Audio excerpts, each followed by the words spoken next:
know of something, possible solution.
They would still be able to park behind it and still face to the, Who requested this? it was the management from the Okay. apartments. So they don't want the sign to be Be blocked? blocked. Yep. And I have been checking over the last couple of weeks. It's blocked on a regular basis.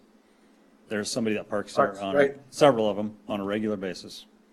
Have we ever had requests like this? I don't know. I I mean, is that something we should be managing, or should they? Well, it's a city street, Right. yeah. We couldn't, without this, we couldn't tell them they can't park there.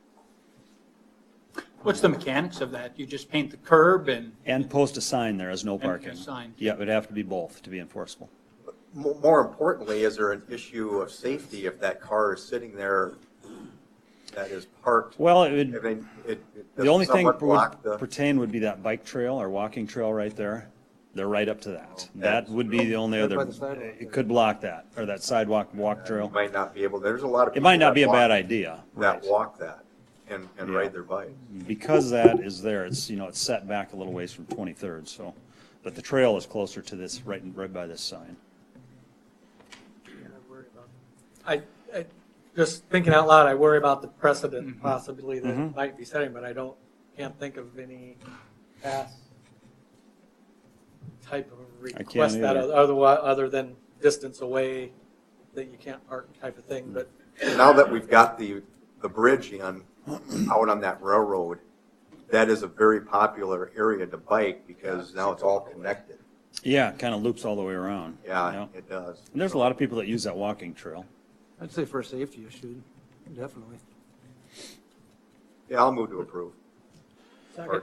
Okay, we have a motion and a second. Any further discussion? I'm not on the committee, but I'd like the minutes to reflect for legislative history that it's being done for Safety. what Kevin said is safety issues, as opposed to, now I've put up a Advertising. sign in front of my business where there wasn't one before, And I want no and I parking. want no parking in front of it. Correct. Okay. All in favor, say aye. Aye. Opposed, same sign. Motion's carried. Last, a request for restricted parking and handicap parking in the 600 block North Main. It's a request for one 15-minute parking 8 to 5 Monday through Friday space in front of the City Hall entry. This would be just north of the bus loading, unloading. And then the next 3 spots to the north would be handicap parking spaces. Okay, and I'll start. Where does the request come from? Well, Dan was one, and I think the mayor possibly, I don't know where you got the request from. Because we did lose 4 handicap spots on 6th Street. We have not replaced them. Because of the plaza construction. Right. Yep.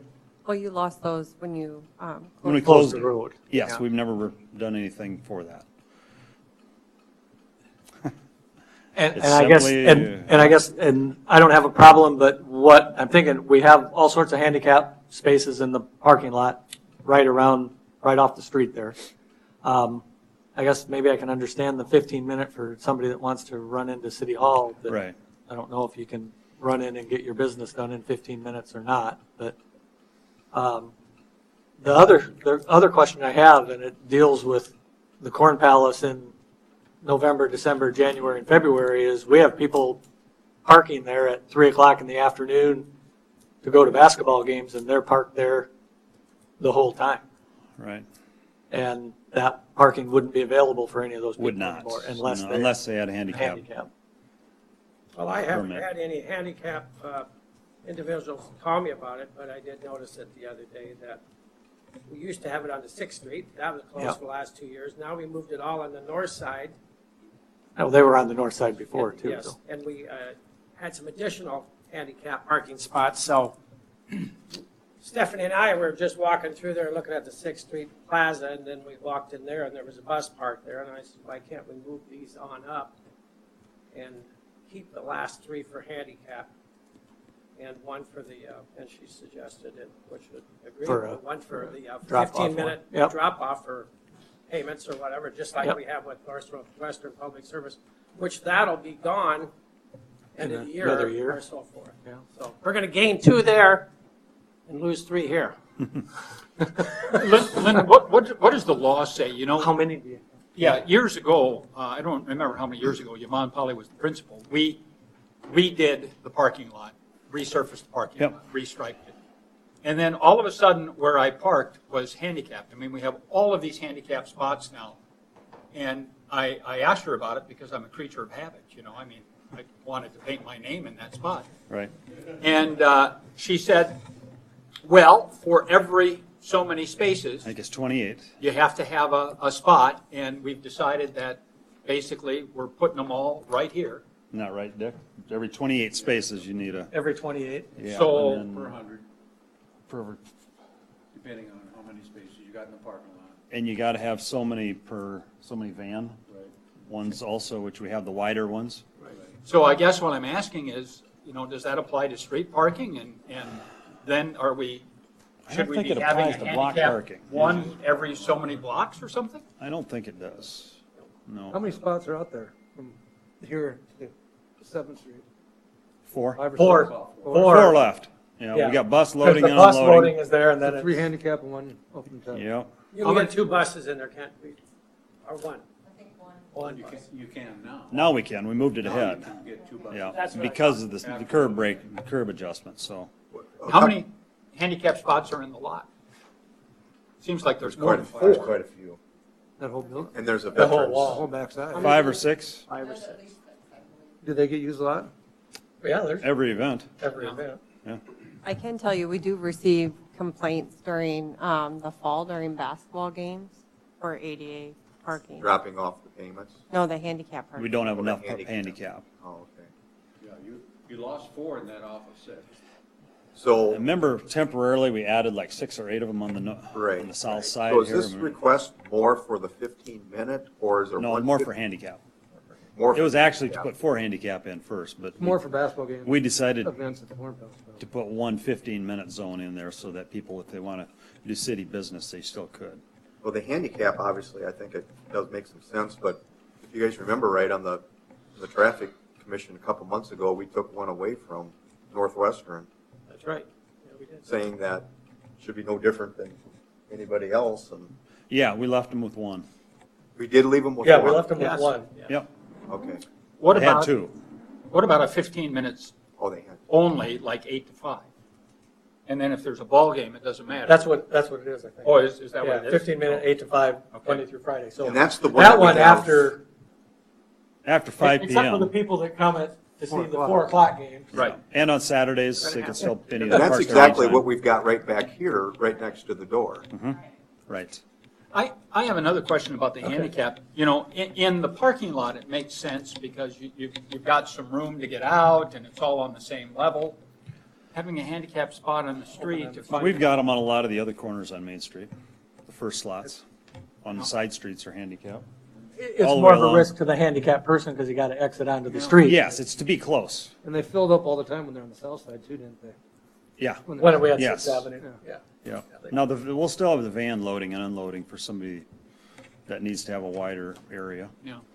I think sometimes the complaints that we were hearing during games was not necessarily someone using a wheelchair or something like that that you would maybe think of with ADA parking, but they still were used to using those spots on the south side for other reasons.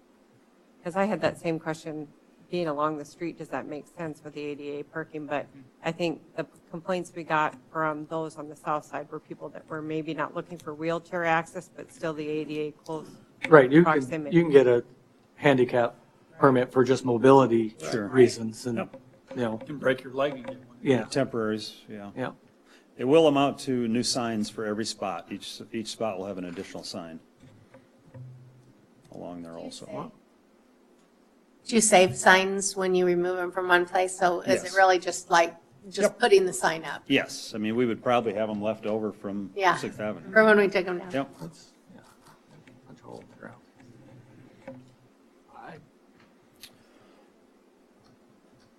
I think maybe we should just separate the 15-minute versus the handicap because they're 2 separate issues.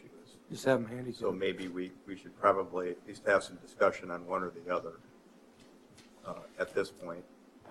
So you say you want to take them as separate issues for a vote? Well, I think so. I would like to.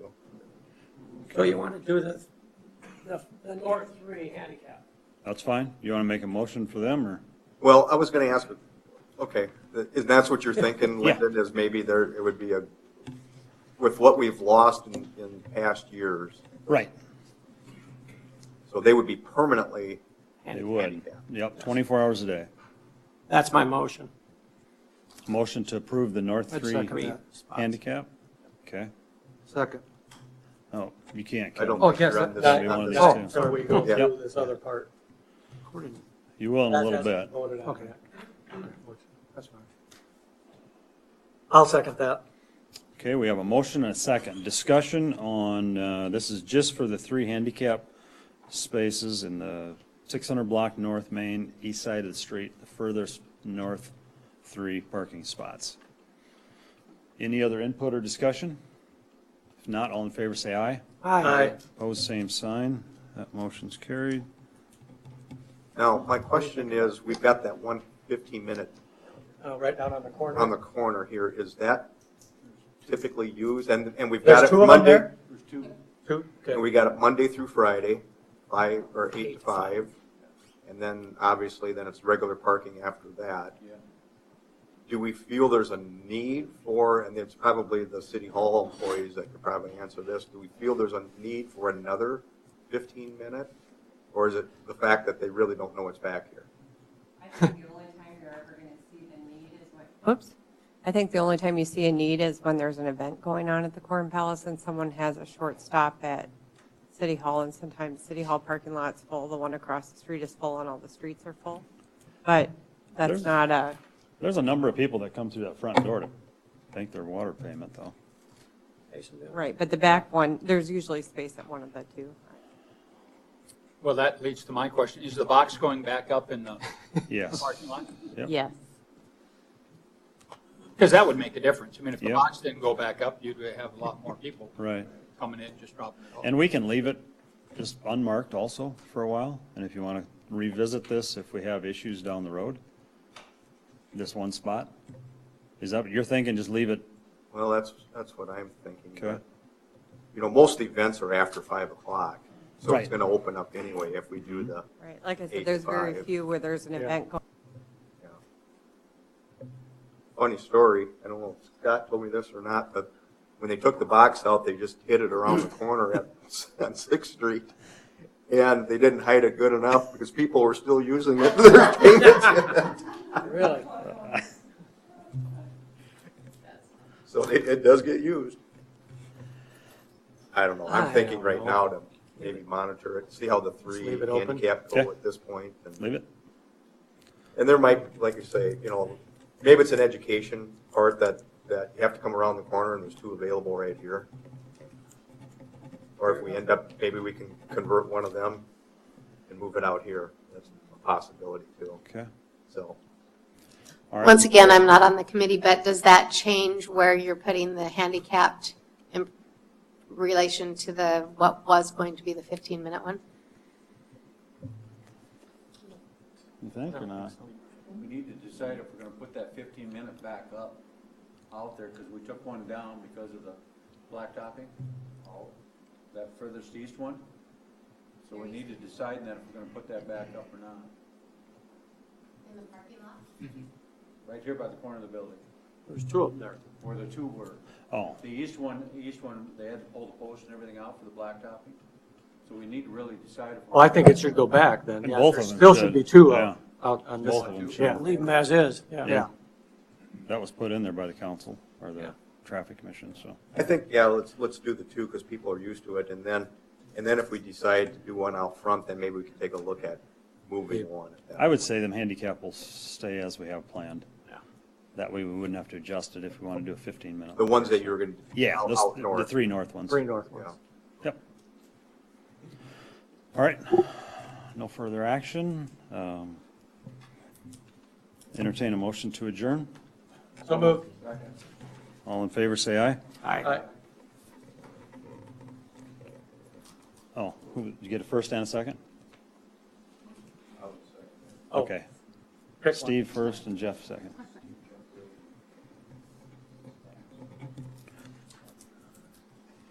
So that will just be the 3 handicap on the. Yep. Yep, okay, thank you.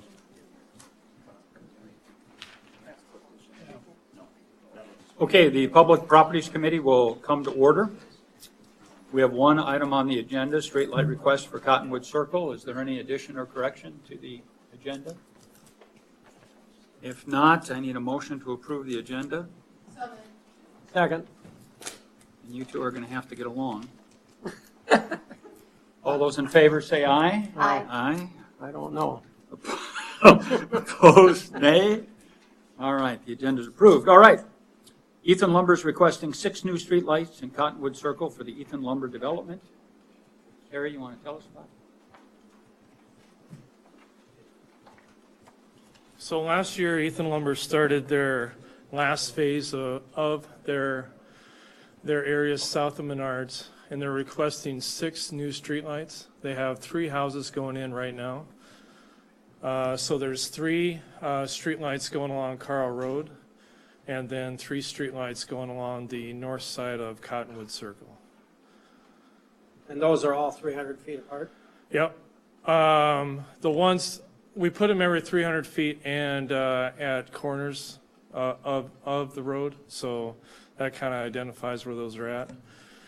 The power company out there is Central Electric, and Central Electric is in the process of putting in all the primary power lines, so they'd like to put in the poles and the wire for the poles all at the same time.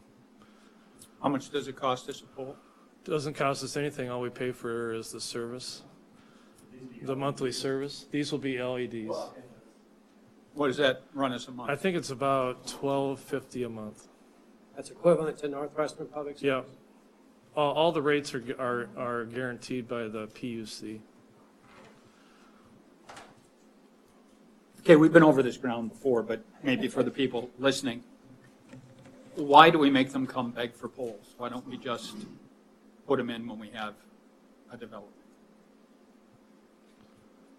So you're saying why doesn't? You follow what I'm saying? So a developer puts in a new development, and instead of the city coming out and putting in the poles, we wait until somebody says, oh my goodness, it's dark as night out here, we need a pole. What's our rationale for doing that as opposed to being proactive?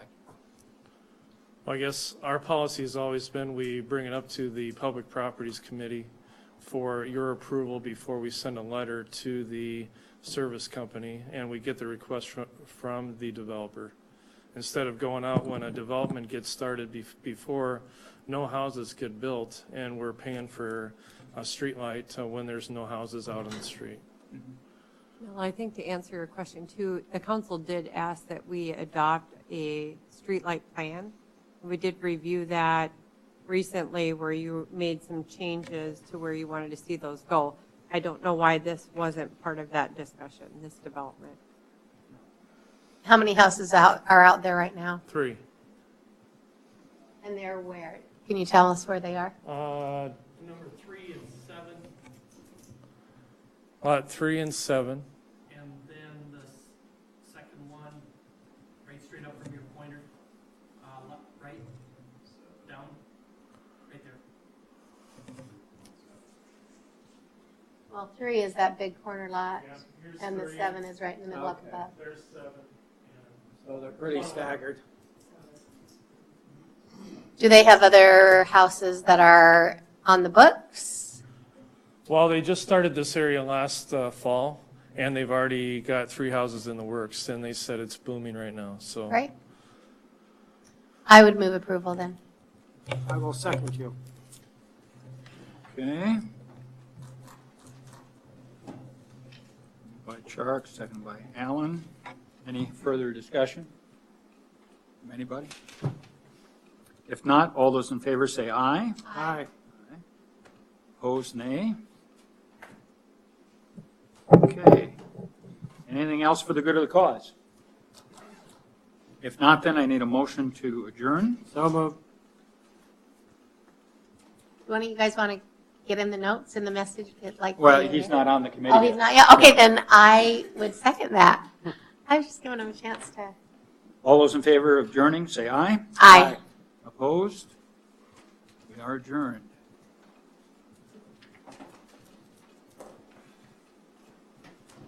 You're learning the process.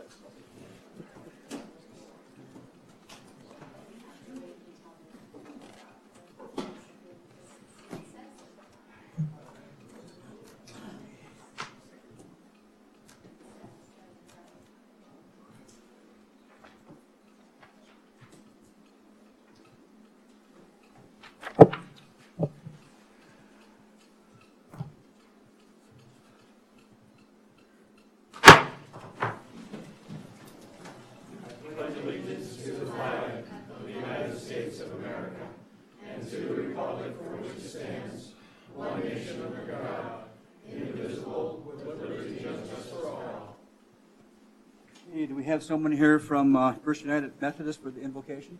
Indeed. Would you join me in prayer? Gracious God, we give thanks for this day and this opportunity to come together, to be your people, to be the people of this community, and to share in the making of decisions and to learn about the decisions being made. God, we ask that you'd pour out your wisdom upon the men and women who are here. And we also pray that you would pour out your rain upon our land that we need so desperately now. And now may your Spirit be upon us all. We pray this in Jesus' name. Amen. Thank you.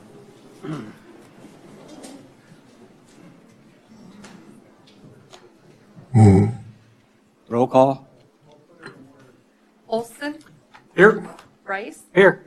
Gosher, McCardle, Here. Barrington, Ellen, Here.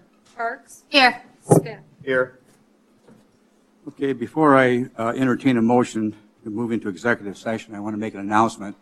Everyone in the gallery, please remain seated. The consul, city attorney, city administrator, and myself are going to vacate this room and go to another room, so please stay seated. Okay, I entertain a motion to enter into executive session in accordance with South Dakota Codified Law 1-25-2-3, legal counsel about proposed or pending litigation or contractual matters. All those in favor signify by saying aye. Aye. Opposed, same sign. Motion carried.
Ten minutes.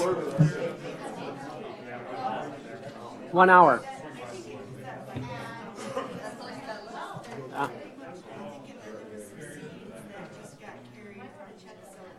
Waiting for Dozier.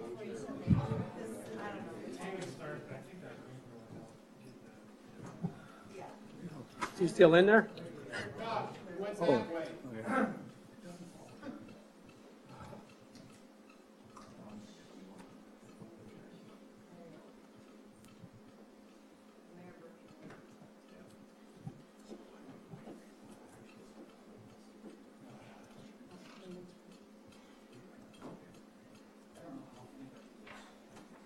Yeah.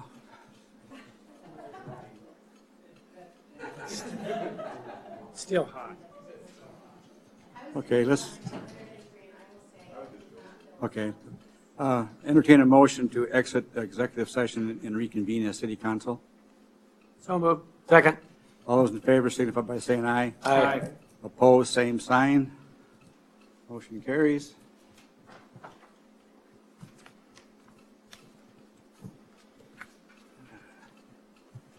Next thing I got to do is to administer the oath of office to Tim McGannon, Public Works Director, for a one-year appointment or until position is filled.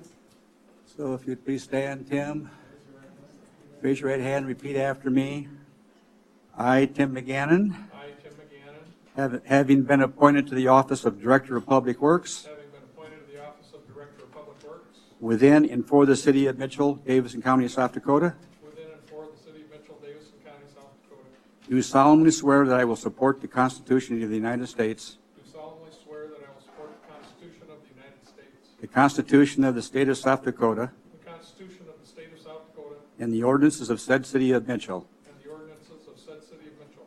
and that I will faithfully and impartially, I will faithfully and impartially, to the best of my knowledge and ability, to the best of my knowledge and ability, perform all the duties of the office of Director of Public Works. perform all the duties of the office of Director of Public Works. Thank you.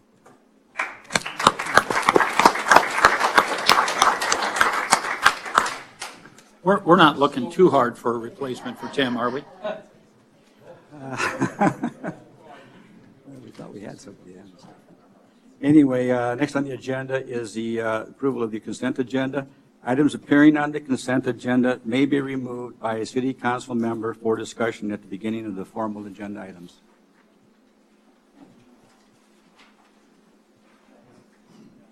I have the question, I guess, for the council. Do we want to pull out the committee part of this and review that separately, or are there questions on the committee assignments? Are there questions on it? Yeah. I'm not aware of there being any, but are there? Okay. The only thing I noted on there was the finance. That obviously we're all on it, but I don't know, again, it's been so dang long that probably nobody has precedence, but it seemed to me like the president was the finance chair, but it Doesn't have to be. doesn't have to be, so. That's your, I just wanted to confirm this. Yeah, I don't have any issue with the way it is, but Okay. if somebody Okay. does. Okay. Okay. Then The only question I had about it, and maybe it's for Justin, is I used to be on the airport board, and I see that's not listed since we changed the thing. Do we have any city council representation on that anymore? I guess I'm not sure where things are at with the airport board, if anybody was reappointed to that or not. No. But I seen it online. I saw it online. Oh, here. The one on. That's under the second page. It's on the Yep. back of the Oh, I see. first page. You're Oh, under. yeah, okay, there it You changed the name and you confused me. is. Okay. For your So- information, I have asked Mike Schurslick to meet with his advisory board at least quarterly. I think he was under the impression there was no more board, but last week I asked him to meet with his board at least quarterly. They should have good ideas about different things. Okay. And prior to this, I noticed that we did have Phil Carlson still listed on the nuisance appeals board, and I see now that there's no council representation on that. Is there a reason for that? Does that not need a, on the nuisance appeals board? Previously, in the one online, our electronic copy, it had Phil Carlson still listed. I told him he's been slacking off. He needed to start attending his meetings better. But I see now, I had emailed the mayor and Stephanie, and now there's not anyone from the council on that. And I feel like that maybe is a place that we would want council representation, in my humble opinion. What's that? It's such a tar baby. A tar baby. Yeah. I mean, there's just, it's like being on the property tax appeal committee. There's no winning there. It's all sadness and anger. I would say I disagree, because if you have a nuisance property, then certainly the people who whose properties are being redeemed by those other, I don't know. Maybe it is a tar baby. I don't know, but I think Susan's nominating herself. no, I'm not. It used to be that chair over there. Which one? That one you're sitting. So one of you two guys should step up to the plate and get on it. When's the last time we met? Obviously not for a while. Not at all in the last 2 years, I know for sure. I think it was the. Probably the lady Larson. Just for the council's information, when we did our updates, we established that the nuisance board would have 5 members, didn't specifically say that there had to be a council member on there. Okay.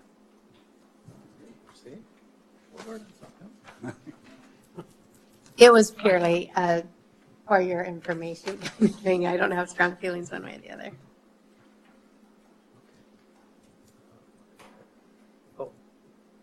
I guess any other questions on the committee items? I just wanted to point out one other thing, that House Oil got the bid for petroleum products. So What?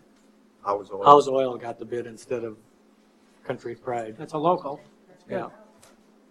But, we got a third bidder in there, and they're all still, when they bid, they're still within $15, $20, $30. So it's very competitive. I do feel I should mention that the sales tax collection reports were in your packet. Yep.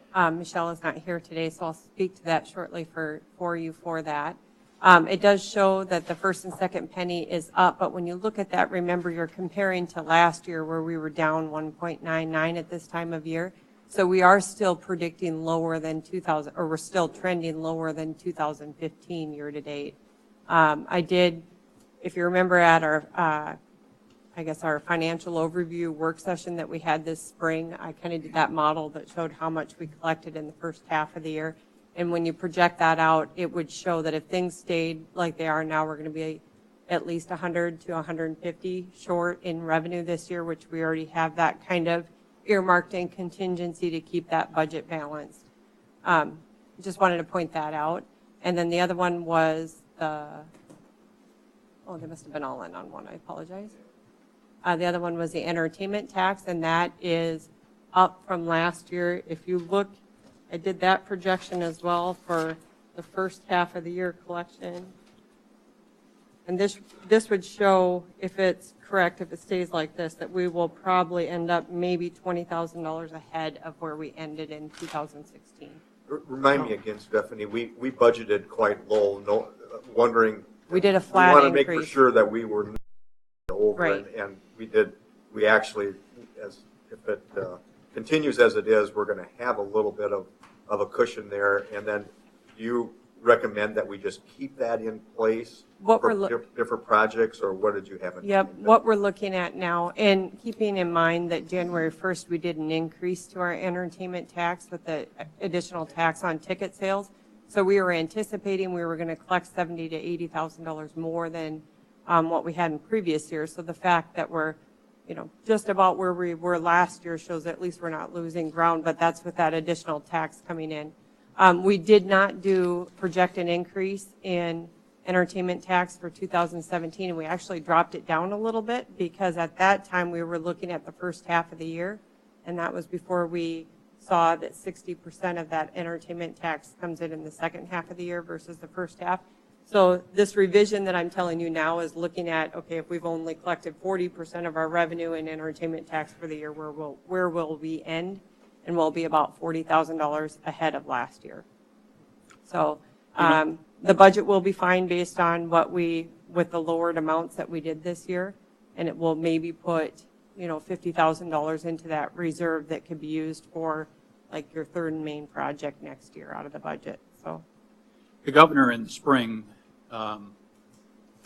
panic is too strong a word, but ordered the state departments of state government to cut back on spending. Do we have some sort of metric that triggers something in the city budget if it goes down X percent, if we're so many dollars behind, or do we just go month to month, quarter to quarter? And well, that's why I actually, that's why we increased that contingency allocation for this year, is in the event that the sales tax was going to stay low again.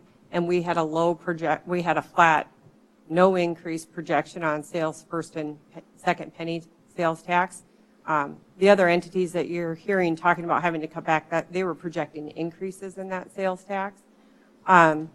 We have a high enough contingency that I'm looking at this monthly and adjusting what we need to have reserved out of contingency so that we still make our budget and that we're structurally balanced at the end of the year. So yeah, I guess what I was wondering is, at what stage of the fiscal year do we say, for example, don't buy that truck, or we were going to pave X street and we're not going to do that now? I think we would, because of the way that we adopted the budget, being so conservative on revenue and making the larger cuts on the expenditures, we're not in that kind of a position. Right. I would say if I would have even got in the first 3 months of the year and we were lower than the projections we looked at in March, we would have had to start looking at it then. But we took such a conservative approach to this year's budget that we don't have to get to that extreme. Mayor, I noticed the No, go ahead. We discussed the last time the mowing, that our fees were not covering our costs, and maybe it was because we needed to now make sure that we were doing it at least starting, and when we talked about it a couple weeks. But I don't know, is that report actually the actual cost? Like, for instance, it shows like $225 and the fee itself was $50? Or am I reading that wrong? I think the fee is in addition to the $225. Oh. I bet it's $225 and we got charged $150.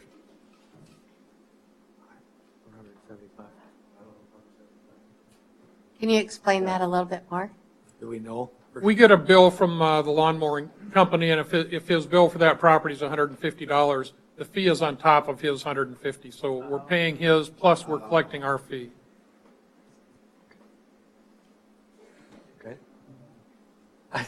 So the ProBuild, the last one that has no fee, you just charge ProBuild one fee, is that why? They must have been right next to each other. I don't have an answer for that one. Okay, no problem.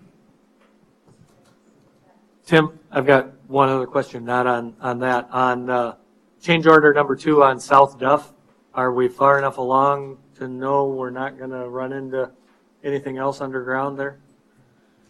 I believe so. We're testing the water main today. The sewer was already installed and inspected, and the service is hooked up.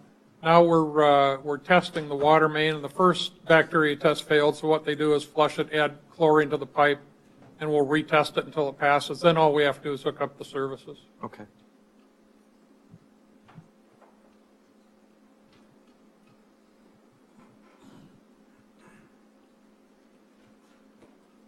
If there's nothing else, I'll move to approve the consent calendar. Second. Any more discussion?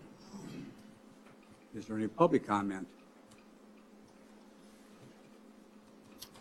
Hearing none, roll call. Smith. Aye. Sharps. Aye. Allen. Aye. McCardle. Gosher.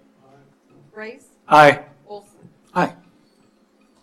Okay, next thing on the agenda is the citizens' input, but before I invite anybody up to the podium, I've got two very special announcements that I need to make tonight, recognizing two people in our audience who are very deserving of this recognition. And the first one I want to make note of is from the Veterans of Foreign Wars, VFW, of the United States. The VFW National Firefighter Award is awarded to Assistant Chief of Fire and EMS Paul Morris in recognition and utmost appreciation of his dedication and selfless service to the city of Mitchell. During Paul Morris's outstanding career, he has displayed an exceptional record of exemplary and courageous service to the community and the nation. His extraordinary commitment is in keeping with the esteemed core values and traditions of the firefighters' profession, further manifested by the high degree of admiration and respect of both his peers and the local public he serves. Assistant Chief of Fire and EMS Paul Morris is truly a role model to all firefighters, and this honor reflects the proudest ideals of the Veterans of Foreign Wars of the United States. This was presented to him from the Commander-in-Chief, Adjutant General Brian J. Duffy.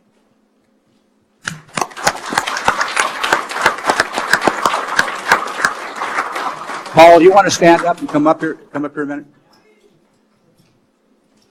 I don't have a speech for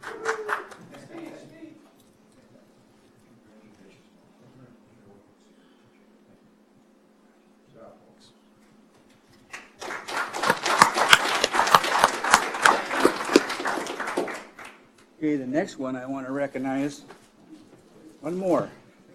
This is from the United States Fire Administration, National Fire Academy, in recognition of successful completion of their requisite courses of study and applied research projects in the National Fire Academy. Under the authority granted by the 111th Congress of the United States of America, and on recommendation of the faculty, it confers the title of Executive Fire Officer upon Marius N. Larson, with all honors, privileges, and responsibilities thereunto appearing, is awarded this 21st day of March 2017 from the Federal Emergency Management Agency and the National Fire Academy. Congratulations, Marius.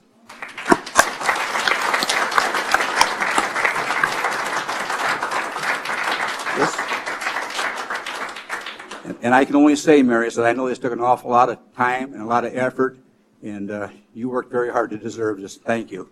Thank you.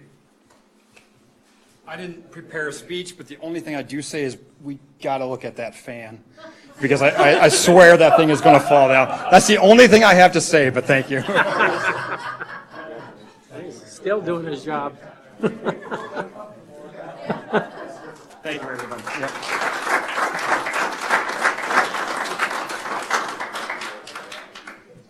We'll take a look at that fan, too. Okay, next thing then, is there anyone from the audience that'd like to come up to the podium and address any issues? Anybody? I have one thing, if we don't have anything from the public. If I'm leaving somebody out, I apologize, but at the Park and Rec Board, Councilors Charks, Rice, Desher, and I were there. I don't remember if anybody else was there or not. And there was a discussion about fees. So what I'd like to do for our next work session is talk about what we expect from these community groups to contribute. You know, what are we getting from baseball? What are we getting from soccer? What are we getting from tennis? What are we getting from hockey? Are those amounts appropriate? You know, and compare it to what we're at least talking about asking for swimming. So I'd like to, at the next work session, whatever that is, chat that over. Anything else? If not, we'll move into the committee reports. Traffic. Traffic Commission met tonight at 6:30 p.m. with 6 items on the agenda. First is the Tour de Corn Committee requested to block off the west portion of the City Hall parking lot and the adjacent streets in the 100 block of East 7th on August 19th, 2017, from 6 a.m. to 10 a.m. For registration and for the start of the ride. This was approved. The Corn Palace Festival Committee requested the following streets and parking lot closures for Corn Palace Festival. It's the North Main Street and a half block each direction from 1st to 7th on Tuesday, August 22nd at 4:30 a.m. to Monday, August 28th at 4:30 a.m. And the closure of the west half of the City Hall parking lot from 4:30 a.m. on Tuesday, August 22nd to 4:30 a.m. on Monday, August 28th. And the closure of the 5th and Main parking lot on Tuesday, August 22nd at 4:30 a.m. to Monday, August 28th at noon, and allowing for overnight parking in the Disco parking lot, the 800 block of North Lawler, Carnival Company workers. This was also approved. And the Mitchell Convention Visitors Bureau requested to close off the 600 block of North Main from 4:30 a.m. to 5 p.m. for the annual Sturgis Biker event, August 3rd and 4th of 2017.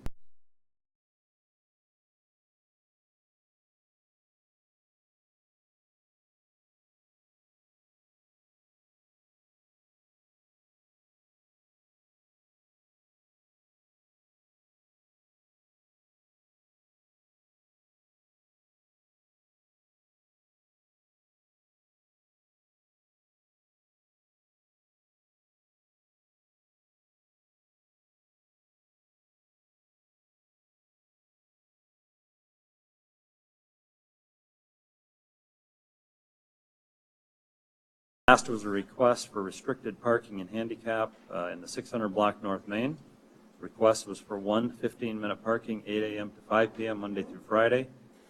Space in front of City Hall. Entry on the east side of the street in the 600 block North Main, and 3 handicap spaces directly to the north of the restricted space. The motion was to approve the 3 north handicap spaces only, and that portion was approved.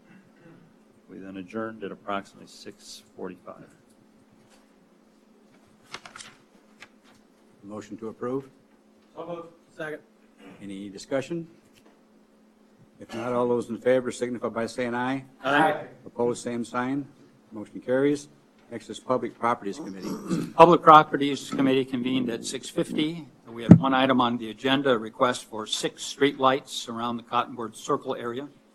The lights cost is $12.50 a month to operate. That request was approved, and the committee adjourned at 6:53 p.m. Motion?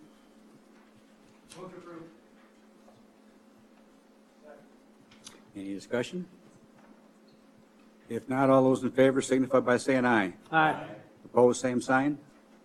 Motion carries. Next is a hearing on the application of the Corn Palace Festival for a special malt beverage license on 6th Avenue Plaza for August the 23rd, 2017, from 6 o'clock p.m. to 10 o'clock p.m., and August 24th, 2017, from 7 p.m. to 11 p.m., and in August 25th, 2017, from 5 p.m. to 8 o'clock p.m., and again on August the 26th, 2017, from 5:30 p.m. to 7:30 p.m. for concerts at the Corn Palace Freedom Stage. I had a question from the public. You know, we make alcohol vendors take these programs, and when they violate, they've got to do whatever. And the question from the public was the people who are selling the beer for these Corn Palace events, what kind of alcohol training, selling have they gone through? Have they completed what, say, a liquor store would have, and so forth? As far as I know, the Lions Club makes all their members CAS certified. They have to go through all the training. And obviously, there are regulations. Everybody's getting ID'd.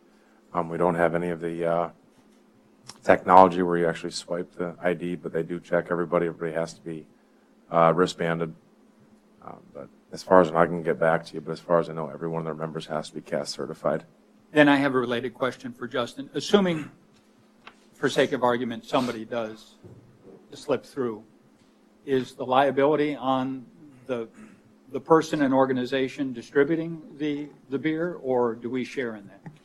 Well, it'd fall back to the license holder, in my view, which if the city's the one seeking the permit, it would be on us, even though we're having the Lions Club do the actual work for us.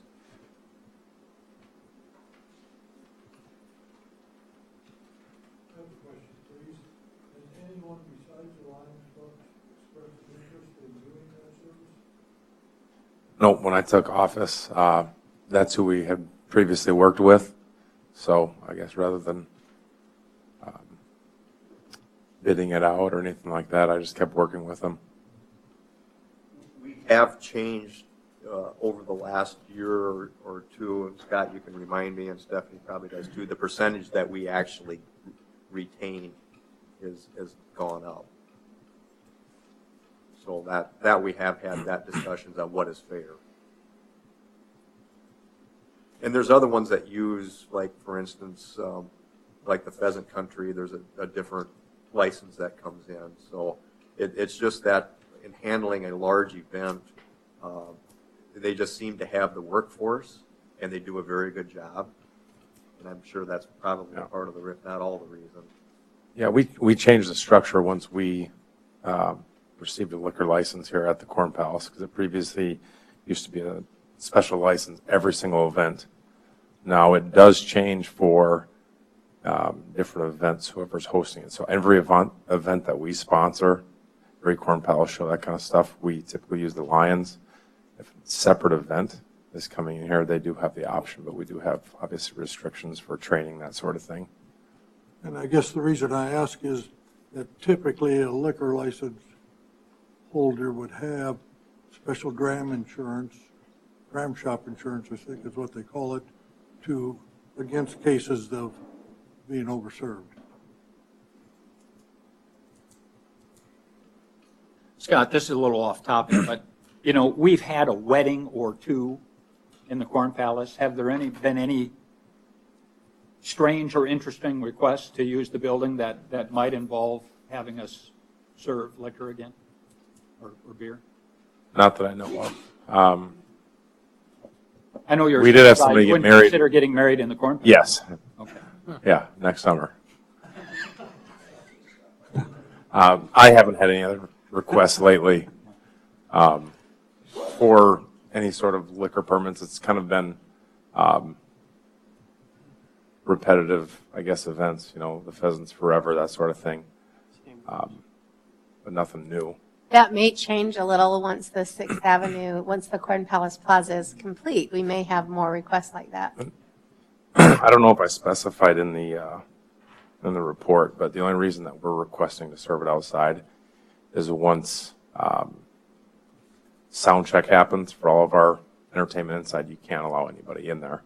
Otherwise, it would be served out of the Corn Palace and brought out. We still have the map, but you can't allow anybody in during sound checks up until doors open, and those are the times of that. So Now, we made, I forget what they call it, but the Main Street event, you know, last year, jumped through some hoops with wristbands and things like that when they were serving outdoors. Are we doing anything like that? yeah, we have to wristband everybody. Okay. We put up signs, obviously. We have security there, that sort of thing. But everybody, and obviously specified cups. So it's pretty somewhat obvious, I guess, if they leave with that particular cup. Otherwise, they can't just have a beer out in the middle of the street. So I'll move to approve. All those in favor signify by saying aye. Aye. Opposed, same sign. Motion carries. Entertaining motion for the city council to recess and sit as the Board of Adjustment. So moved. All those in favor signify by saying aye. Aye. Opposed, same sign. Motion carries. Action to set the date for the Board of Adjustment hearing for August the 7th of 2017. Farmers Union Industries, LLC of Redwood Falls, Minnesota, announces plans to expand their current Performance Pet Products facility at 1801 Van Dyke Drive. In efforts to reduce environmental impact and improve process efficiencies, the company will install state-of-the-art canning equipment in an approximately 70,000 square foot addition to the existing building. Performance Pet Products will continue to employ their current workforce during and after this expansion. The property is legally described as Lot B, EXB-1, D2 in X Lot 1 and Lot 2 of Centcom Edition in north 1/2 southwest 1/4, section 27, T103 north, R60 west, platted various City of Mitchell, Davidson County, South Dakota. This property is zoned transportation, warehousing, and commercial district, and a processing facility requires a conditional use permit.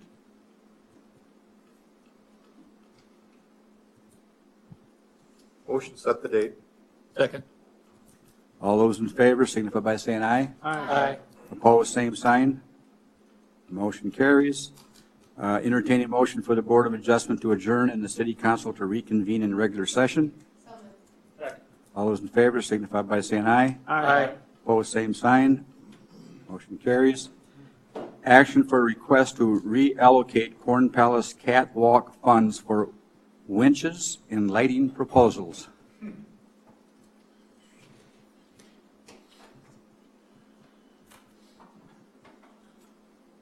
So if I remember right, when we obviously identified this as an issue as far as the catwalk is concerned, and then we decided that there just wasn't a time of the year that would condone having a contractor come in.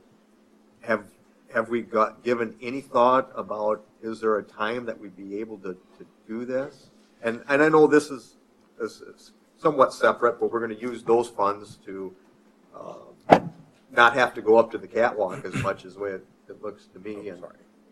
But how long did the contractor say they would have to have that completely? Well, it was a few abandoned? months. A few months. You know, starting from Corn Palace Festival for the rest of the year, we don't have but like 5 days at the most where we're completely off the court. But we did change the scope of work to where they weren't going to deck the entire catwalk. Did send out for bid, and nobody bid on the project. So that's where we're left with. Did anybody even Yes. come and look at it? Yes, They did, but they didn't bid. correct. So Scott, kind of describe to us how this, so essentially they're hooking the lighting systems onto Correct. some kind of a apparatus and then they'll lower it with a winch so that you Yep. can change the light bulbs We- from the floor? Well, we Is that- have for shows, for Corn Palace Festival, all of our big shows, you have rigging points up on our I-beams that you have to walk up there and actually connect chains to the I-beams, and then it lifts up the swing-in light and sound. So where you see all the light and sound right above the stage, our guys have to go up there and basically straddle I-beams and pull chains up. And this would allow us to just hit a button backstage, drop the winches down, hook them up, lift them up.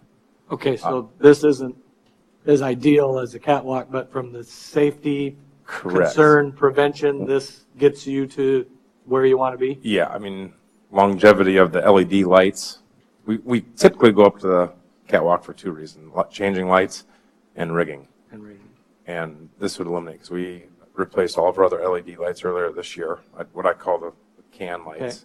And these are the big halogen And we're, lights above the court. based on the number of shows we have, we're rigging 4, 5, 6 times Yeah. per year? Yep. And this would And you're going up eliminate- at the beginning of the show and at the end. This So, would eliminate those Yep. instances of having to put personnel up there? correct. But there will still be times when you'll have personnel up there? Like when Only if the you're- light bulb goes out, for okay, now. So, Or if the winch stops working, but at that point in time, we might not send our people up there. so let's say that we have a light bulb that burns out and it needs to be replaced. What safety measures, since we won't have the catwalks, are we going to be using to make sure that they're not risking life and limb for a light bulb? Probably the exact same that we have in place right now. Are those harnesses? No? Nope. Are they, can you give us What's that? parachutes? No, we just make sure they're careful up there. I would love to see us have some kind of a harness that they would wear that if they fell, they would swing. That was part of the redesigned scope of work that nobody bid on. So they were going to connect wires from I-beam to I-beam harnesses, but we don't have any connection points because you're having to crawl over so many different things up there from. Do we need to broaden the area that we're searching for advertising this? I'm not comfortable saying, hey, guys, be careful. Yeah, either was I. That's Yeah, how this came out. I understand that. I think this is something worth sharing. So. Yeah. Do we need to, I mean, certainly in the world, there's someone who can do these harnesses, right? Window You can. washers. What's that?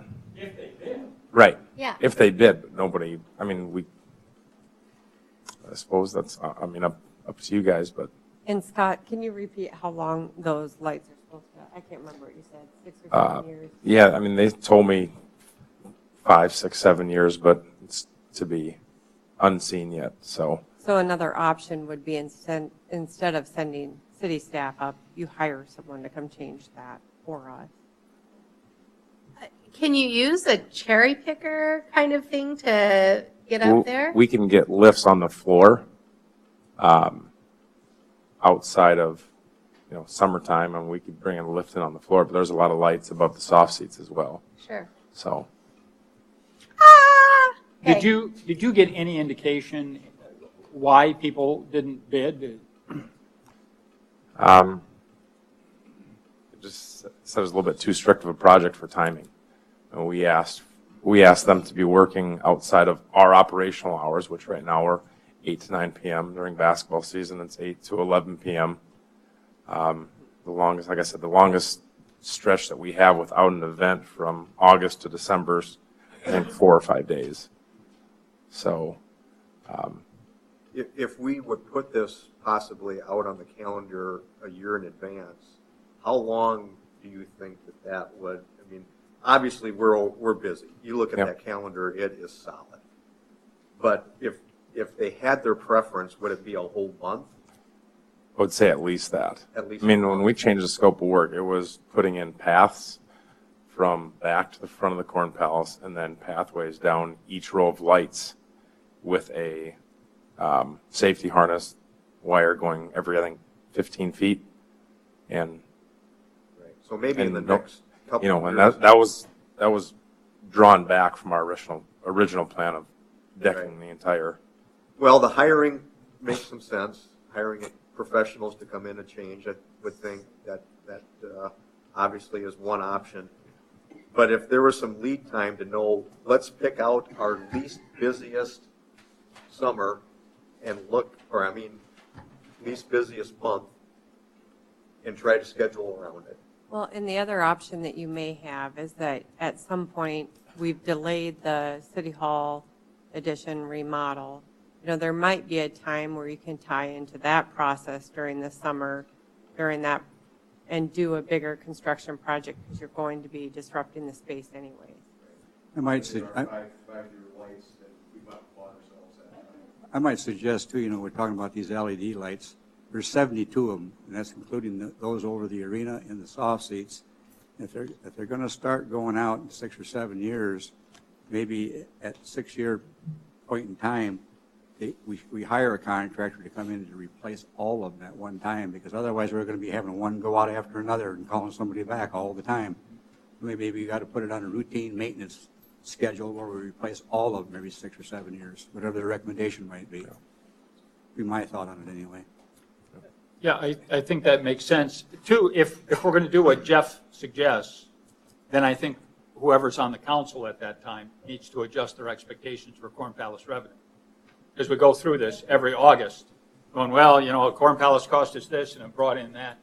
And there would have to be some recognition that, we're closed down for part of the time. Yeah, the question, and Scott, comes to mind is, and we keep talking catwalk or rigging or harnesses or whatever, but effectively, the problem statement is from a safety standpoint, not, the problem isn't how to build a catwalk. Yep. The problem is how to safely change the bulbs or to access areas above the closed roof of the Corn Palace. Since I've been here, we have not, outside of the new LED lights that we put in, we have not changed a light in the auditorium, and that's including the halogen lights. I just couldn't tell you what the longevity of the LED lights. Expected is 4 to 5, 6 years, but it could be 8 or it could be a year from now and they all go out. I don't. So I think it's definitely a conversation that should be included in any discussions of future remodel expansion here at that same time. And one more thing, Scott, I'm just wondering, did you check with like the Premier Center or any other places? Because there are certainly other places that have these kinds of ceilings. I wonder how they're doing it. Very few event centers have the type of ceiling that we do. They typically have an open, we've got a suspended So they ceiling. have places that you can go and walk. But the difference Is that what you're is saying? between new construction, where it's built into the design, and a building built in 1921, admittedly updated from time to time. But, I mean, that's a big difference. I'm going to move to approve. All those in favor signify by saying aye. Aye. Opposed, same sign. Motion carries. Action to award bid for snow removal equipment and authorize mayor's signature for grant documents and any other documents required for the Mitchell Municipal Airport City Project AIP number 3-46-0037-27-2017. Perfect for a 100-degree day. First of all, for the bid tab, the city received one bid from Boyer Truck and Equipment in the amount of $124,530. FAA operates differently than any other body, I think, in the world. They make you bid your items first, bid your project. They make you hire the engineer, and then afterwards, if it all looks good, they offer you a grant. Does it? So we'd like to have this all set up front, but we don't get that luxury. So we're asking you first to award to Boyer the tandem axle snowplow and dump truck chassis for $124,530.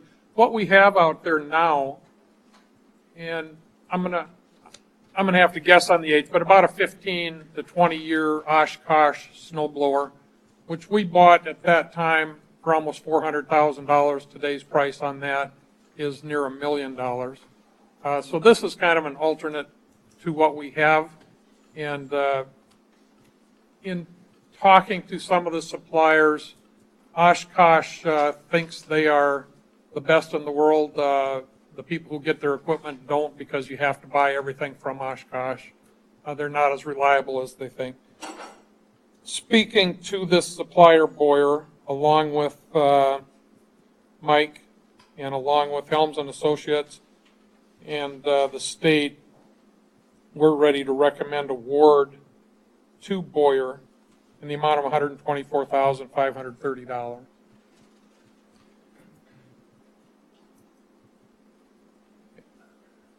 Move to award Boyer. Second.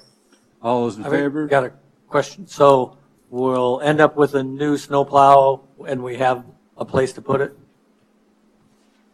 Yes, I think we're going to try to phase out the old Oshkosh. I was just wondering if a place to put it was coming in our future. Are we going to ask to build a new building? Well, we did that 2 years ago. Yeah. So I think we're good, Steve. Okay. Thank you. And Okay, we had a motion and a second.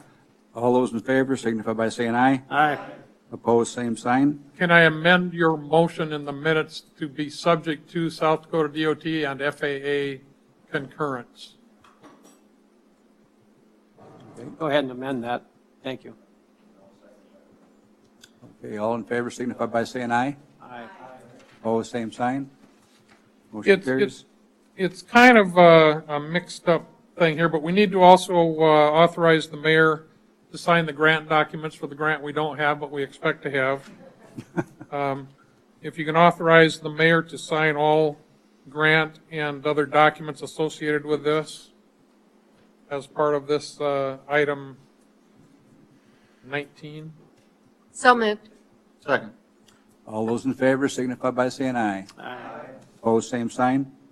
Motion carries. Next is action to approve engineering design services for Matty Street Utility and Street Improvements, agreement number A 2017-17. We know that Matty is one of the most, I guess, talked about and brought up streets we have in town. We had a design which I looked at when I came back. There were a few things on there I didn't like. For example, the water and sewer didn't go all the way south to Haven Street. The drainage needed a little bit of tweaking. So I asked this, I sketched up in crayon, you might say, what I thought we needed and asked them to give me a quote to put that in the plan, so we have plans on the shelf. And that price they've quoted me now is $7,200. I'm proposing to take this out of professional fees in water, sewer, and general fund, a third each, to pay the $7,200. Then you should have plans on the shelf to bid anytime you have the capital to do that. Tim, music to my ears, but I just wondered if you had a crystal ball, if you could give us any idea when this plan on the shelf, reminds me of an elf on the shelf, the plan on the shelf will come to fruition. Well, it's going to be priority every year. Right now, the priority we're trying to set is Sanborn Street, and right now from First Avenue back to Havens. The next priority, I think, is Sanborn Street from First Avenue up to 15th, and that may or may not be a bondable project. We're going to use all of our DOT money plus some general fund to build the first phase of Sanborn Street. So it becomes... does another street need attention before we get to Matty? And Matty isn't urgent right now. No one is dying because Matty Street isn't built. No one is getting flat tires because Matty Street isn't built. So I guess I don't plan to be here very much longer. So it'll be your priorities. And Yeah. I guess I would just reiterate, when you as a council discuss your wants versus needs, I think that goes into the want category behind the Sanborn improvement that we're trying to fund this year. Tim, at one time you suggested it would be $500,000 to finish Matty Street. Is that still ballpark? If I said that, I might have been a little short. Okay. But it's probably between $500,000 and $1 million, though. It's probably fairly close. No. Is it because of the addition of the things that you put into that maybe raise that? Well, the things that I put in will come from water and sewer fund, not general, and they will increase the project fees a little bit. But I don't think anyone's really, until these plans are done, no one's really put a pencil to an estimate. And if we do that, when you get the funds to do Matty in 3 or 4 or 5 years, whatever it is, it won't matter anyway. So if we go through with this, SPN will have these plans by when? Did it say in there? And I didn't. They aren't very technical or difficult changes, so I would say by the end of the year. And also, Okay. Tim, what is the shelf life? Shelf life on these plants should be forever. We can always, the specifications might change if a new pipe comes into existence or a new valve or a new bolt, but that's about it.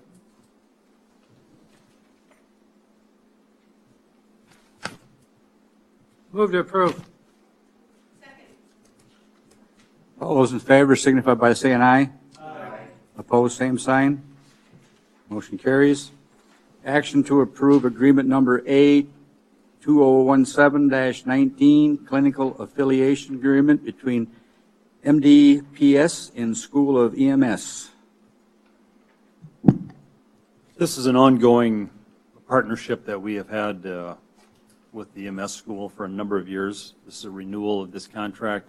Justin made a few changes to it for us, and it's a practice we've been doing for a number of years. And the School of EMS is out of, where is it, out of University of South Dakota, or is it affiliated Sioux with Falls. who? Vera? Mr. Morris will tell us.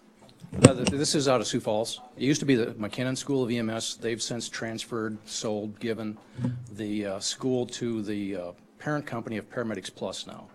Oh, Yep. okay. So that's the reason for the new contract, is because the McKinnon's no longer involved in it, so they had to issue a new contract.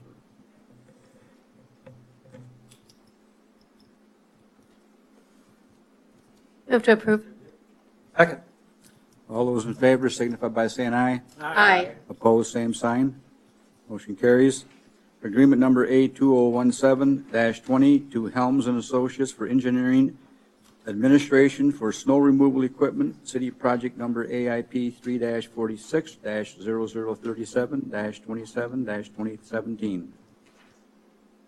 And of course, they've already written the specs because we've already bid it. So now we're approving the contract subject to FAA and DOT approval again.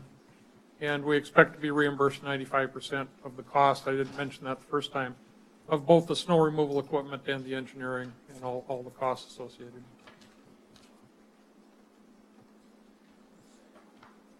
Motion to approve.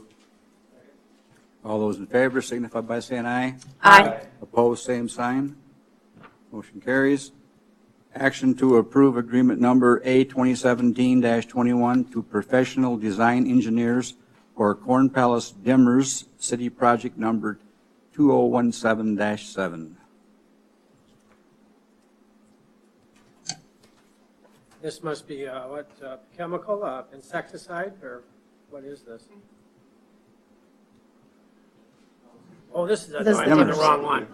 I'm on the dimmers. You're on the wrong line. God, I had you fooled, didn't I? Yeah, I was a little confused on that one. Yes, Dan. We're waiting for that answer, yeah. Let me explain, because Scott asked my advice throughout this project, and this kind of went a direction we didn't know what was going.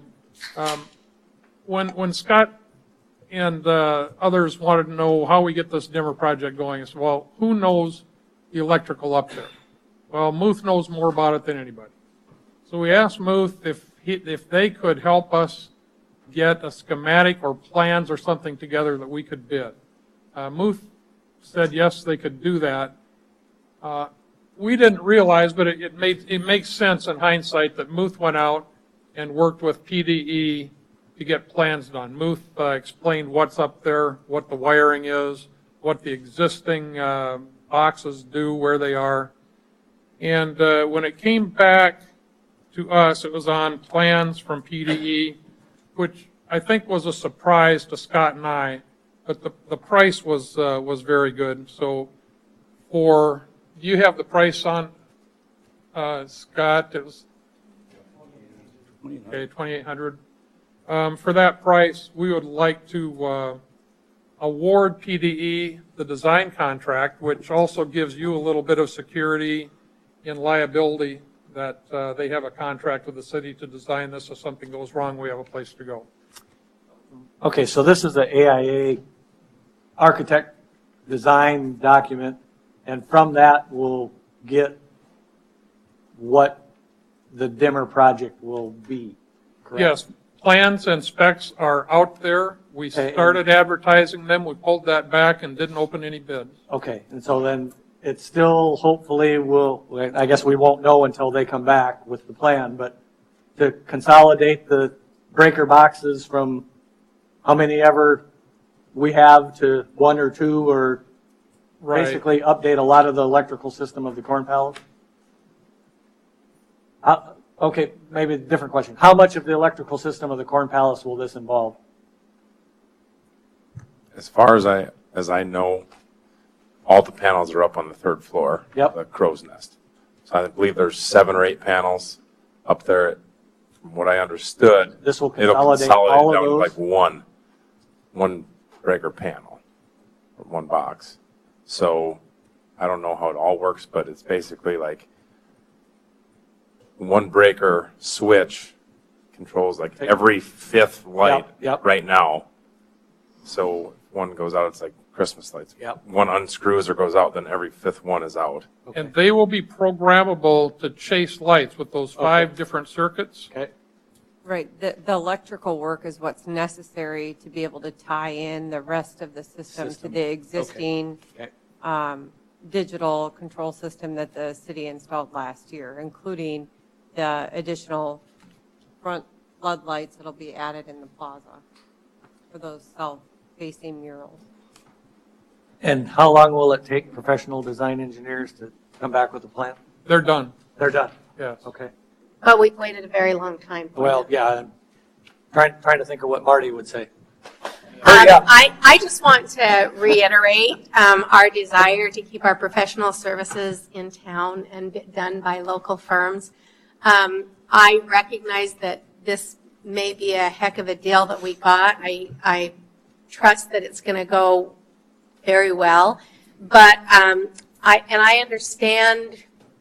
I understand how the chips fell, and right or wrong, I would like to see us as a city encouraging. We use Muth because they're a local firm, and I like to see us using local firms for our professional design services. We have a highly qualified electrical engineering firm here in town that could have, and in my opinion, should have been chosen to do this work over an out-of-town firm.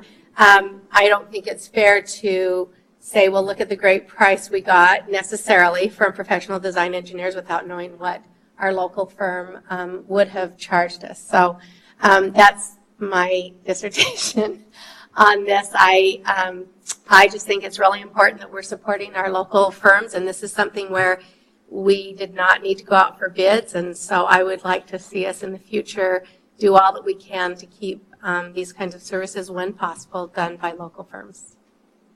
And I think staff all agrees with that, Susan. Thanks. Move to approve. Second.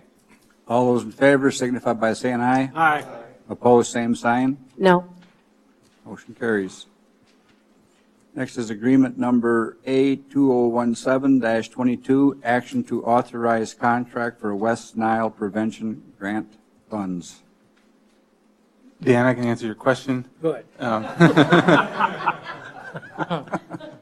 3,000 of that is for a trailer to move equipment out of a truck to free up that truck for other work and to have our foggers in a trailer rather than in the back of a truck. I see. We've already done that once before prior to coming on, and Steve wanted to do that again because it worked out so well. The other 5,000 is to improve our surveillance program and our monitoring program. So, and that was a surprise to us. We didn't know we were getting that, but that was good to have that. Very good. So, Dave, thank you. How many traps do we have now, and how many will this make it go to? I don't have the answer to that. I'm going to have to learn a little bit more about our mosquito program. So, okay. Yep. Obviously, it's been dry now. They're not out now, are they? Exactly. We haven't even really had much to do. So. Do you even put them around the lake, or nothing there, or where it's got more water? I think they have them throughout the city. Okay. Yeah. Very good. Move to approve. Second. All those in favor signify by saying aye. Aye. Opposed, same sign. Motion carries. Action on resolution R 2017-48, a plat of Lot 4, Block 6 of Woodland Heights, First Edition, a subdivision of Lot 3 of Cranes Edition in the southeast quarter of Section 34, T103 North, R60 West of the 5th PM, City of Mitchell, Davidson County, South Dakota. This plat was approved by the Planning Commission at their last regular meeting. This is, you were just talking about with the streetlights. This is a approval for one of the houses out there. Just out of curiosity, is this, I always have a hard time getting my bearings on these maps. Oh, never mind, I just got my bearings. Oh, okay. I'm going to move to approve. They're just following the master plan. Okay. All those in favor signify by saying aye. Aye. Opposed, same sign. Motion carries.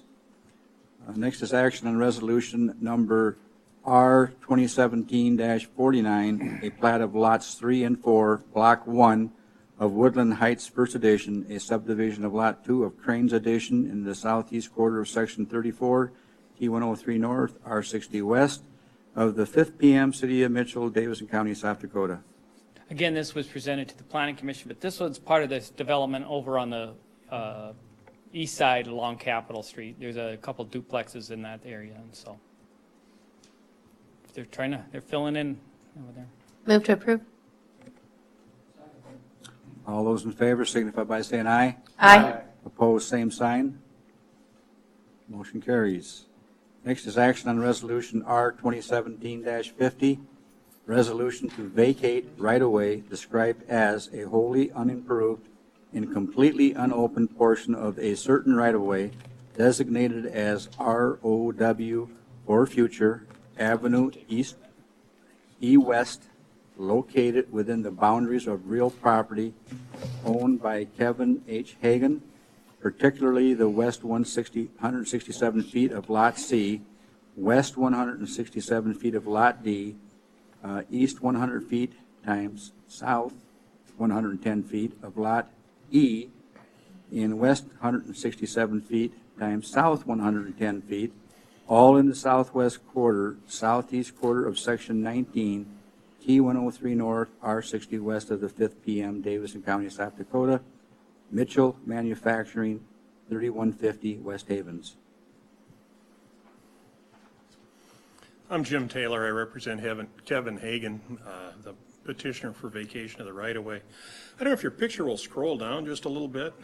I can clarify what's going on back here. There, you see the long green line that goes from a large building at the Davidson County Fairgrounds, and if you went over further to the east, it runs out into a low spot, a drainway, and if it was extended further, it would run into a great big detention pond in behind Scott Supply Company.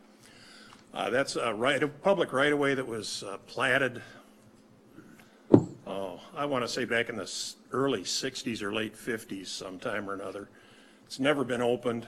The large building that has the track number on the top of it is Mitchell Manufacturing Company.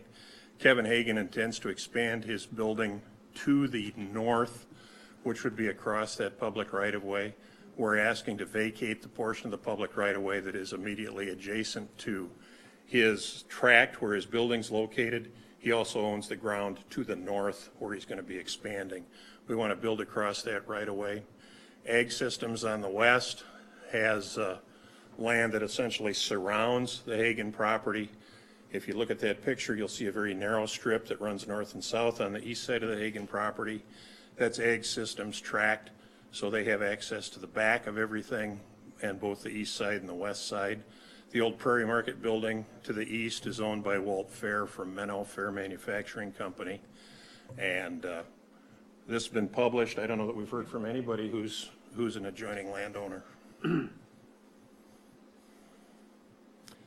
Never been open. The reason the city's doing this is because it's I should have close enough or whatever the rules are for that? I seem to have developed a small expertise in the weird parcels of property around the city that are subject to concurrent county and city jurisdiction.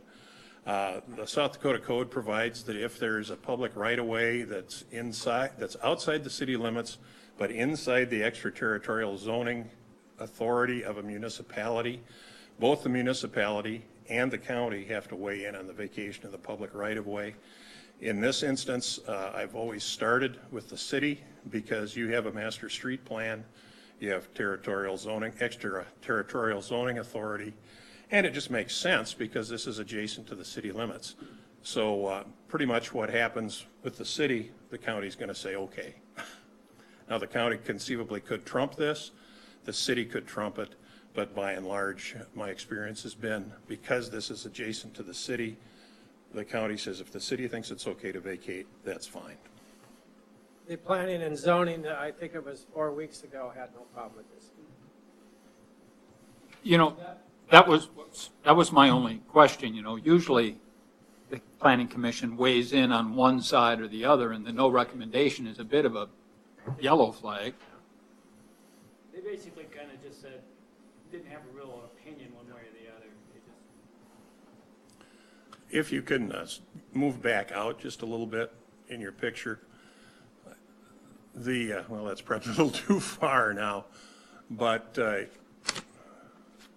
if you go behind Mitchell Manufacturing Company where it's kind of open right there, not in front of the trees. Right south of that. South of the trees. Nope, that's east.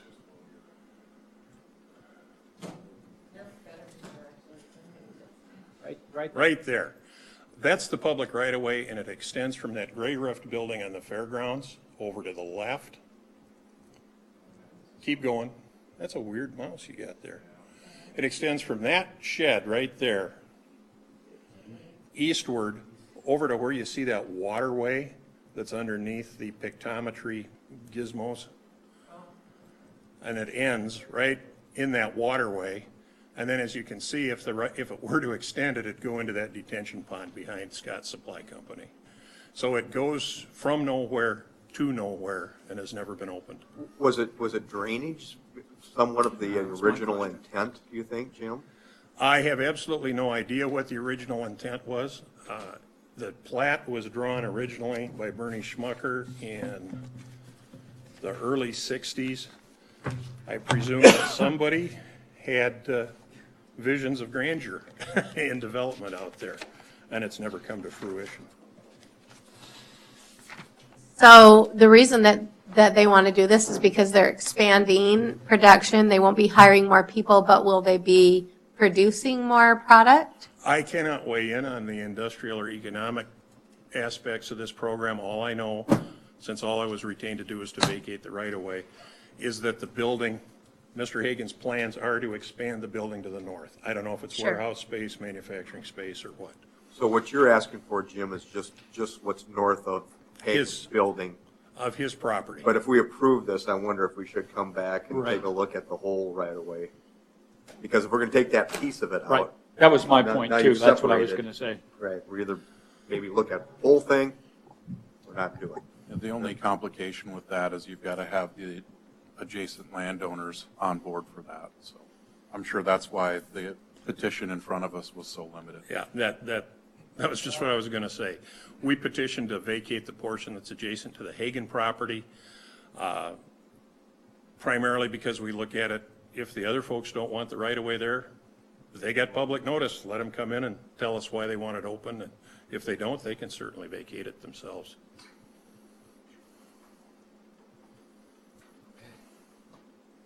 Move to approve. All those in favor signify by saying aye. Aye. Opposed, same sign. Thank you very much. Motion carries.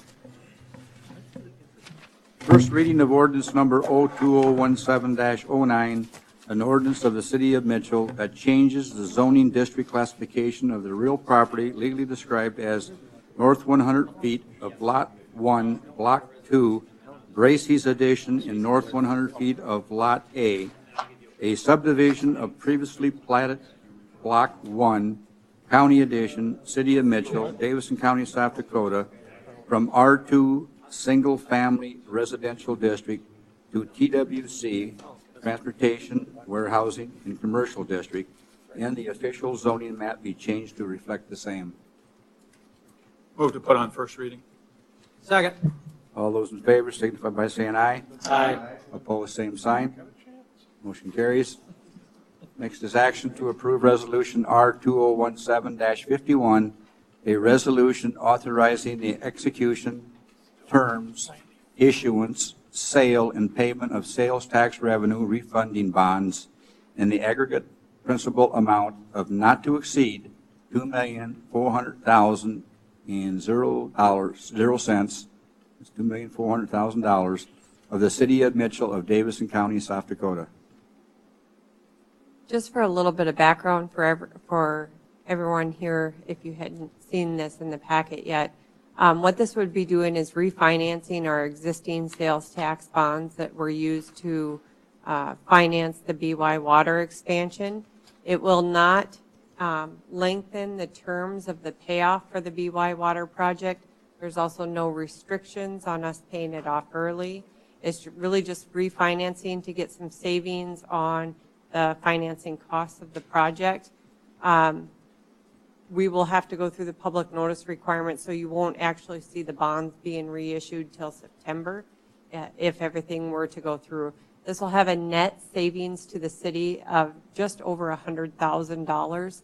Out of 2018 budget alone, I could cut $37,000 off that debt service payment in that payment. And that is something that goes directly out of general fund because it was pledged with first and second penny sales tax.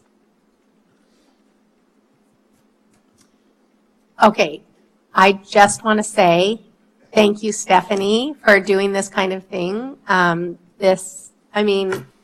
feel like it's kind of like free money that you just found on the shelf sitting somewhere, that you found us $100,000. So kudos to you for the work that you do and for bringing these kinds of savings to us. I feel like personally you're worth your weight in gold. I think you've made your income many times over since you've arrived, and this is just further evidence of that. So thank you so much for this work. I move approval. Are you looking for approval? I would move approval. Second. All those- Quick question, and just, I agree, everything.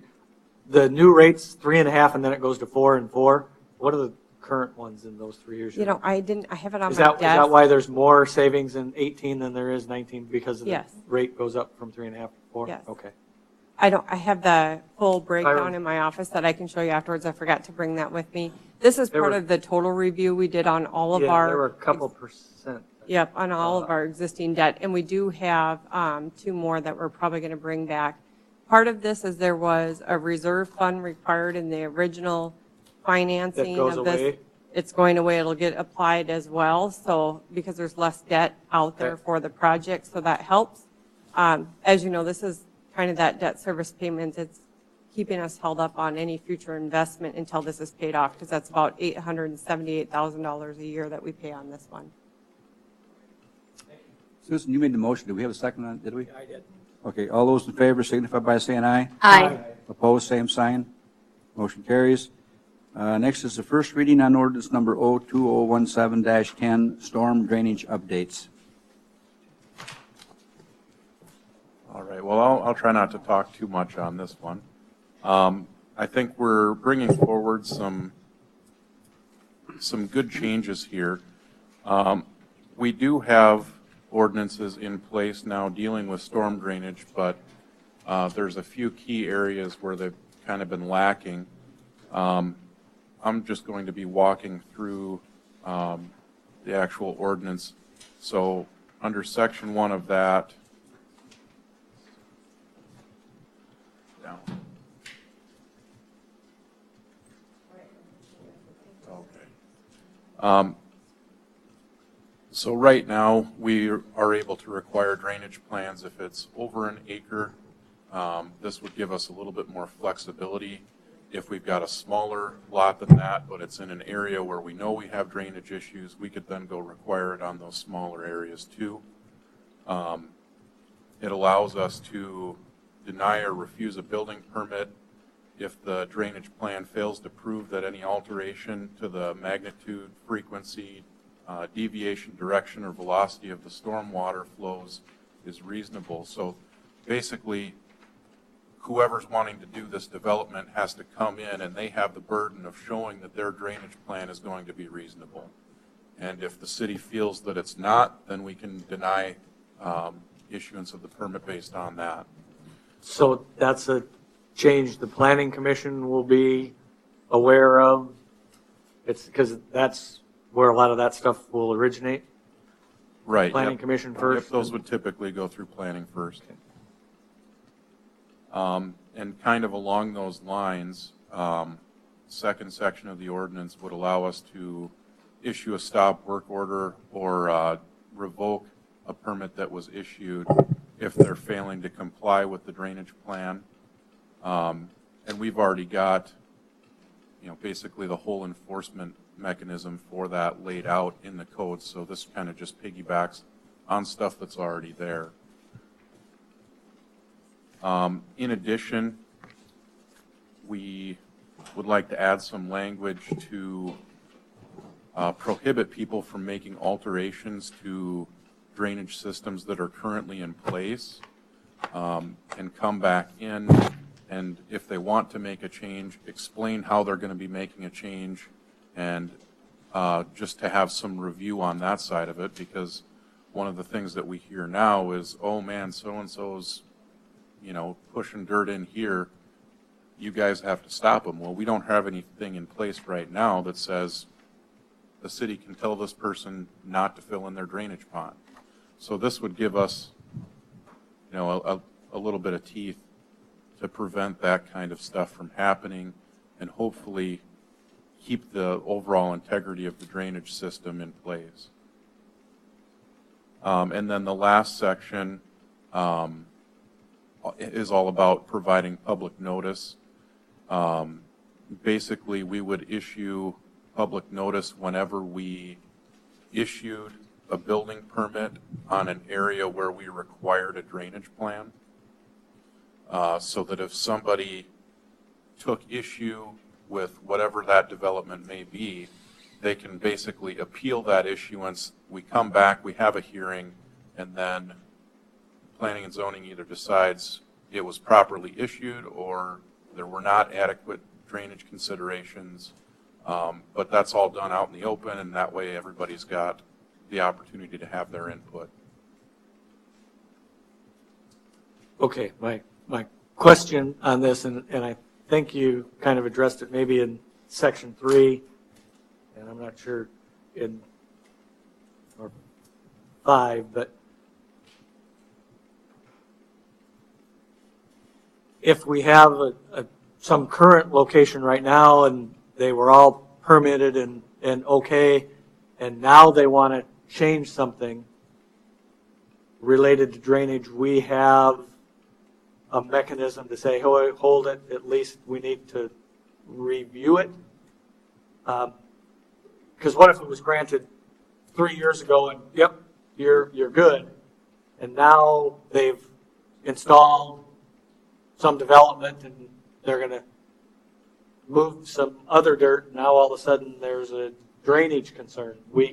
Based on this, we can say, hold on, we need to review. I'm concerned that we might have unknown consequences out there of we told somebody to build XYZ, and now it's going to be subject to drainage regulations.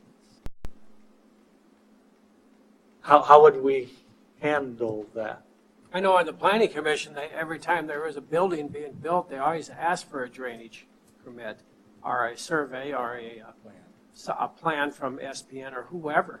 And they requested that before it got built, and that's when John Haig would look at it. And then if it was in the county people were here with Jeff Pathey in emergency management and the drainage board. And if it was in the county, I'm sure the drainage board, which they do have, would have to look at it too and get their okay too.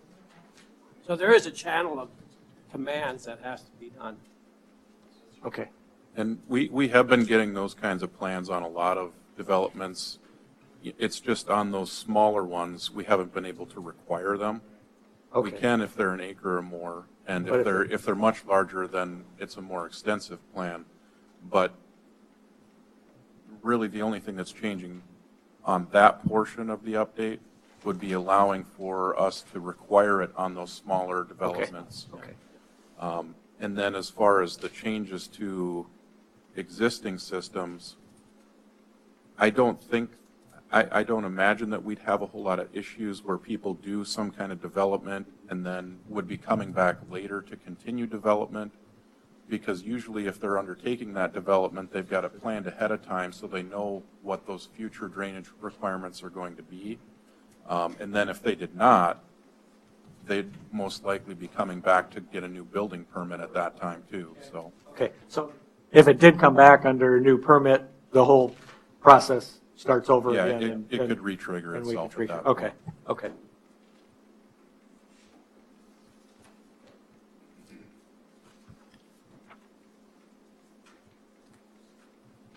Do we have a motion? I'll move to place on first reading. All those in favor signify by saying aye. Aye. Opposed, same sign. Motion carries.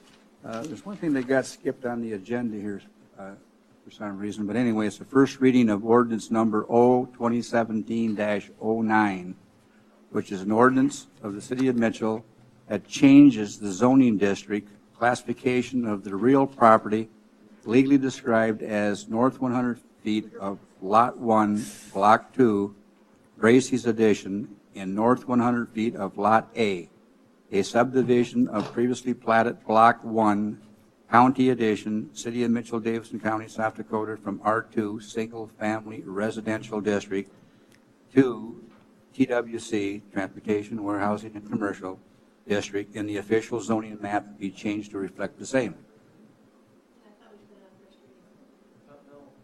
Well, we had a motion in a second here, but Neil said we missed it. Oh, well, I didn't hear it, so I that's thought the we- only reason I did. If you did it already, then that's fine. I I missed thought we it. did it too, so If you did it, I that probably think I'm reading got the same sidetracked thing with over Taylor again. then. This is the, Okay. Yes.